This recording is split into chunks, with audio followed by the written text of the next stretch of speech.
Howdy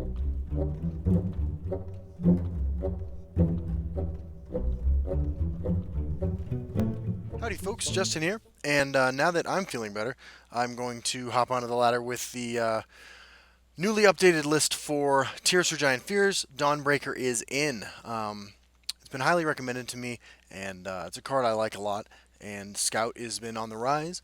And I'm playing Tears for Giant Fears because it's the end of the season. I have not had a lot of chance to play, a lot of aggro decks there as people trying to race up the ladder, and Tears for Giant Fears is pretty good against aggro decks. So, um, the reason I say I'm feeling better is because my beautiful fiance Sandra is currently sick with whatever I had, and so you know lots of tea and honey and cough drops and cough syrup for her. And Celine, our cat, got in a fight with another cat, got a pretty deep wound and an infection, and we had to take her to the pet emergency room, and so she is having her wound drained, and she taking kitty buprenorphine. That's the active ingredient in Suboxone, which is a pretty intense drug to give a cat, I guess. But that's what we're giving her. And she got an antibiotic shot, and she's going back in to have some sort of abscess cleaned on Tuesday. So everybody's sick in the family except for me, who's actually feeling better than I have for a couple weeks. But yeah, uh, to celebrate Celine, I will be playing some Khajiit-based decks in the near future. I've been assured she's going to be fine, but she's just sleeping a lot right now. I mean, she's stoned, so it makes sense. Anyway, let's hop onto the ladder and see how we do. Um, so it's Saturday as I'm recording this, and I had to work 6 days this week, so I'm not sure I'm gonna actually find the time to hit Legend this season. But it brings to mind something I was thinking about when I went out to lunch with the guys from Direwolf Digital. I mentioned like I have no idea what the meta is like. Higher than rank 5 because I've been rank 5 and through Legend since the very first season of Open Beta.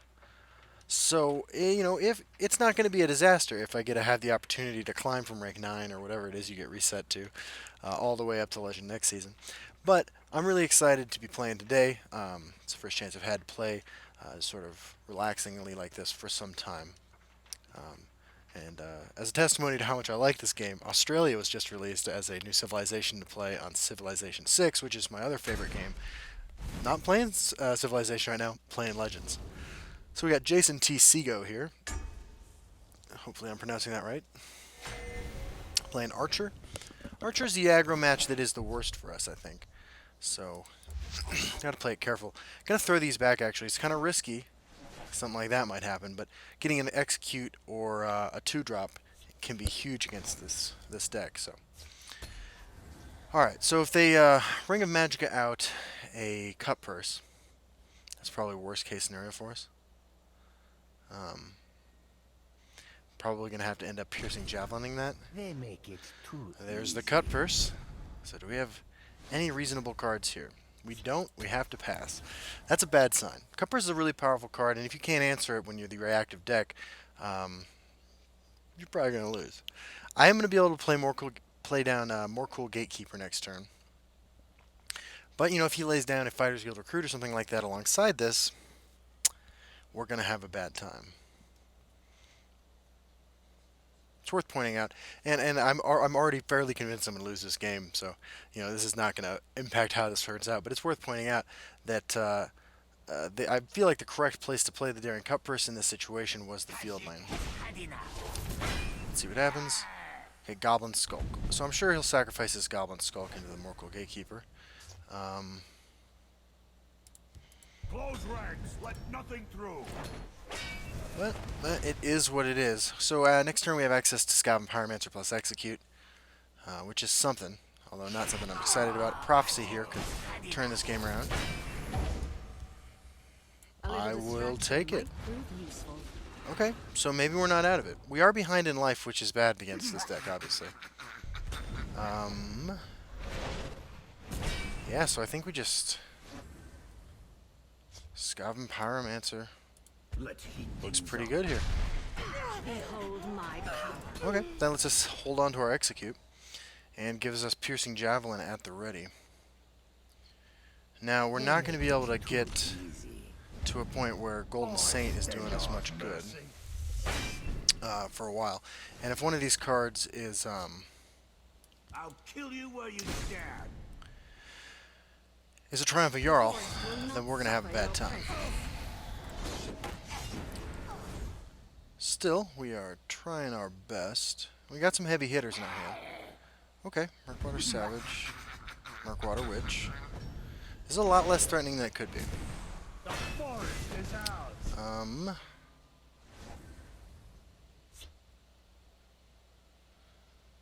So let's see here. The day is mine. I'll kill you where you stand. If that's a green creature in his hand, he's going to trade with this. Next turn, we have access to Belligerent Giant to answer that instead. Yeah, so I'm actually going to do this. I'll kill you where you stand. Because putting that back in his hand is a lot more tempting than putting that back in his hand. And there's also no chance, unless he's got a combo piece with this, that this is going to trade unfavorably. He did, of course, have the Jarl, which is unfortunate. But not the end of the world. Okay, Murkwater Goblin. Skaven Pyromancer would be a pretty great draw right now. So there's a Dawnbreaker we were talking about, which is pretty nice. There's a plan. There's always a plan. Let's do it. Kill you where you stand. Okay, we're not in a terrible position here. He can face for 6 if he wants. I mean, if his hand's full of charge creatures, we've got a problem. But we have Vigilant Giant next turn. We have a guard in this lane, so we can make a go of it. See what happens. Drinking LaCroix today. Added tab, unfortunately.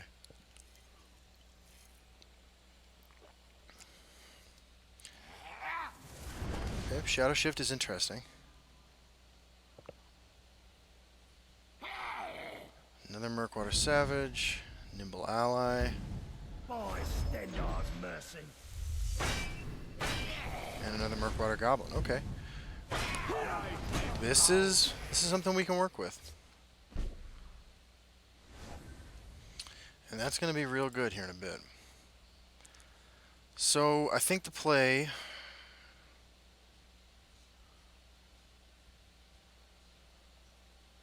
I wish I was at 9 Magicka so I could Bruma and then Belligerent, but I can't. Maybe the play is Dawnstar, Piercing Javelin. I've got you covered. Yeah, that doesn't seem bad. I'll kill you where you stand. Not gonna swing actually. That just made, in my opinion, best use of our Magicka. I feel like he has to swing into this, but it's his prerogative. All the goblins suggest to me. The forest is ours. What do you got? Suggests to me that their Goblin Lord is in this deck. We shall The see. Night Mother will guide us. Okay, Ungolem's basically a dead draw at this point. So, ooh, nice new Ungolem animation too, which is really nice. Alright, let's do this. Let's play Bruma Profiteer. Belligerent Giant that back to his hand. And swing face.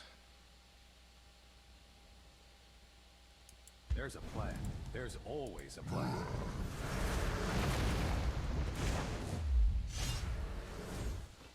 You won't foil my plan. Oh, how punished do we get if we swing again? We even up in life totals? Don't mess do it. with me. That feels good. That feels real good. And we got 10 over in the other lane. For the black. Some pretty heavy hitters in our hand. If he's got charge creatures, he might be forced into charging into these, but no, it's just looks like the goblin package. Yeah. Boy, Stendar's mercy. Of course.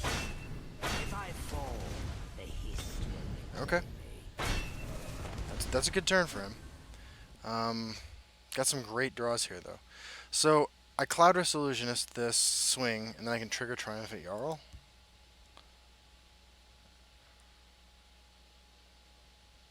Feels A pretty little good. distraction might prove useful.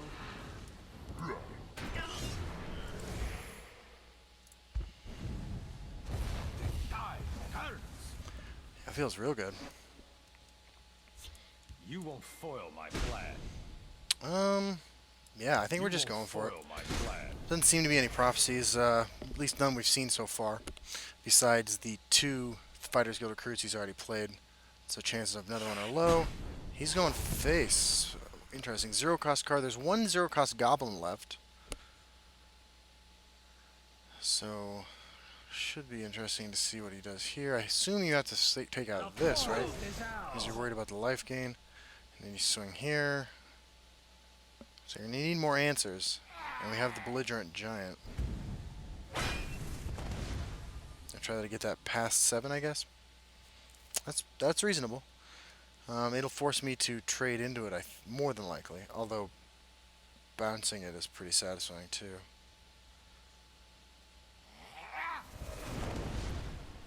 Sure. We're not in the clear yet. They cannot hope to outwit me. Okay.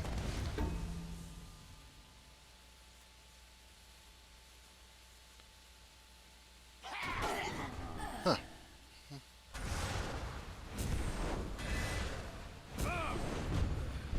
Okay. That keeps him in the game for sure. Let's play it safe then.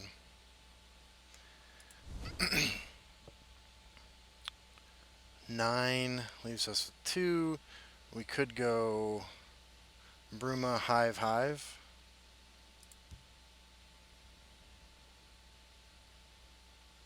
Yeah, that seems pretty good. There's a plan. There's always a plan. Behold my power. Alright.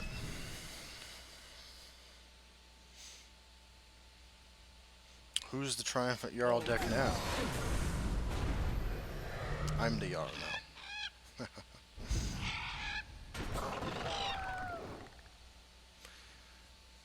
Okay, not the best belligerent giant target, obviously. Great Scout and Pyromancer. So we only got 10 damage, so... You won't foil my plan. Let's just play it cool. Let's heat things up. Put him at 8, and kill him with the Vigilant Giant.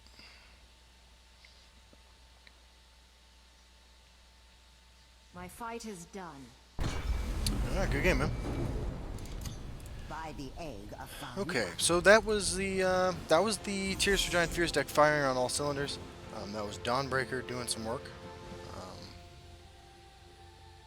You know, running one less prophecy is, you know, it is what it is. Statistically, it shouldn't make that huge of a difference, although it feels different, right? Hey, and we're finally out of rank 4. That only took 25 days. Granted, like I've said before, basically every game I've played this season, maybe 3 or 4 exceptions to this, has been on camera. So, all right, let's play one more. See what happens. And yeah, this is definitely a deck I'm considering running a singleton copy of the heroic rebirth card, the new rewards card for playing ranked this season. Just because in a late game against control, you know, if I top deck a Ravenous Hunger, I think I'd rather have any legendary, any unique legendary than that, right? So that's definitely a card I'm looking at running a single copy of. Orbit Vermina currently fulfills that function very nicely, and it's not terribly difficult to find an opportunity to play it against a control deck either, but yeah, who wouldn't want some free legendaries? No, not totally free. But anyway, we're playing against Catherion, and Catherian's playing Battle Mage, but at rank 5 on the 25th of the month, I'm suspecting, and honestly hoping, that it is Prophecy Battle Mage, which is a much better matchup for us than Merrick / Supreme Atromancer Battle Mage. So I actually want to see a 1-drop creature right now, even though I have no play next turn. Because Scout and Pyromancer is pretty good against this deck if it's the aggro version. If it's not, we got to play a lot differently. Gonna hold the Ravenous Hunger until I know for sure what my opponent's doing.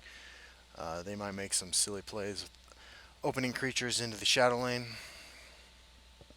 Ravenous Hunger is excellent at punishing that. Skilled Blacksmith, though, says something differently entirely. Something else entirely, sorry. Just a Scavenged Pyromancer for a hopeful, hopeful positive trade for us here. Gotta give him props to the Master of Flesh title, though. Firebolt Wardcrafter. Okay. So I can drop 2/2 drops if I want to. But they're just going to trade. What is my plan? I'm going to try to race this guy. I ordinarily wouldn't do that, but I've got, 2 Brimmer Profiteers over there, a Dawnbreaker in hand to screw up his combat math. I kind of like this. Just used a Firebolt. If he Lightning Bolts one of these guys, I think I'm okay with that. And if that's all he has, I got Morkel Gatekeeper and a Ravenous Hunger this turn. I even have Dawnstar Healer. But I think I'd rather do this for right now. You won't foil my plan. So that I'm closer to having one of my own runes broken at the moment. Obviously, if he's running Ice Storm, I'm screwed, but we'll see what happens. The forest will not suffer your prey. Okay, silence that. Swing that. It's alright.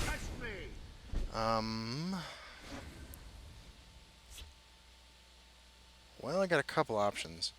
I'm going to be able to trigger Triumph of Jarl basically no matter what. If I put this on here, he's going to need some kind of equipment, which he's obviously running, to trade into it successfully. Dawnstar Healer diversifies my threats a little bit more. This makes better use of my Magicka. I think Dawnstar Healer is always good. I'm sorry, Dawnbreaker is always good. So I feel a little bit safer with that. And hopefully Triumphant Jarl reloads me next turn. Okay, so the Prophecy is a little frustrating. I'm going down to 1 creature, but I can't imagine a way where I don't get to trigger the Jarl this turn. Into the fray. Rehod Battle Mage, huh? Okay, so this guy's going deep on the equipment. Dawnbreaker's tempting. If I get a 2-drop, that's what I'm playing. I didn't get a 2-drop. But I'm ahead enough in life. I'm okay with this. He's going to have to find another source of damage to make this happen. I keep a spare blade in my Okay, boot. he's got the dagger. So now is probably the time to Jarl.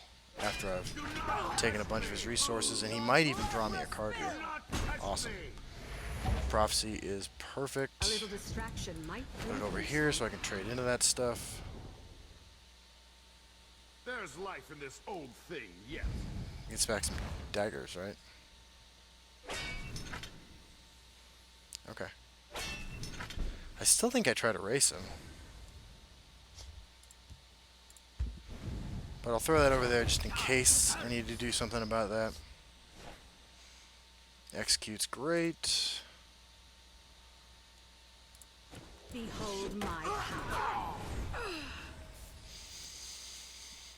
Okay, so I can do up to 6 damage to that if I have to. Golden Saint. Can't trigger it right now, but I might be able to in a minute. Put him to 13 and then trigger Golden Saint. And play Morkel Gatekeeper. Oh, he wants some free keywords. What do we got? No ward, no ward, drain. Okay. Do you have another one? That's annoying. That is definitely annoying.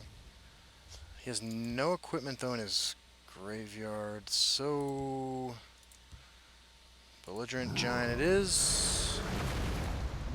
Behold my power. Okay, and this has Breakthrough, and he draws us another card. We're okay with that as well. Now, the question becomes, right, does a deck that runs Crown Quartermaster also run Atromancer? And it does, naturally. Alright. So, well, I swing, and that puts him into Prophecy Zone. Burma Profiteer, and I Golden Saint.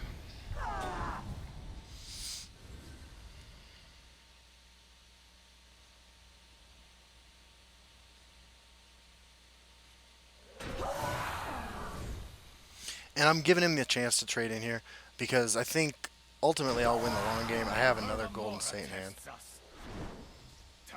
Or he raiding parties me, and I'm not ahead in life. That is a real bummer. Master of Arms for another dagger. Okay, I'm just going to lay down the Gatekeeper and the Golden Saint. Or the Gatekeeper and the Hive Defender. Close ranks, let nothing through. Because this way I can lay that down over there. And it's going to be a 4-2, which is unfortunate. But I will take something in that lane. Oblivion awaits. Yep. Their defenses crumble. That's a little ridiculous. So I could be dead if he can answer my Golden Saint next turn. Oh, that is just about the sexiest draw possible. So The forest will not suffer your presence. that's 8 damage. If he draws any way to do 3 and I don't play the Golden Saint, I'm going to seriously regret it. So I think I have to play the Golden Saint for no value. And Stampede Sentinel on the board too means I can't die to Prophecy Lightning Bolt to the face. Hive Defender's great. Okay, I have the perfect answer to that in Hive Defender. And I'm not... Well, that's excessive. I'm going to put...